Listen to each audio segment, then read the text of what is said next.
So the first question we have is for Gaia. If those of us who live on her Pacific West Coast should be concerned and consider relocating, or would it be best to stay and raise our vibration to hold the light?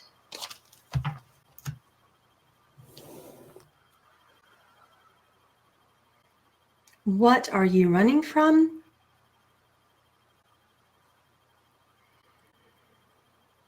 I am a living, breathing, loving, transmuting being. If you are being and not running, there is never a problem.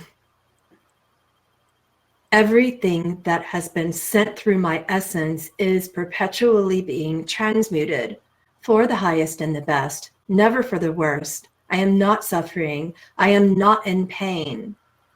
You are. It is I at this point who is transmuting for you, and with the compassion of my entire essence, I continue to do so.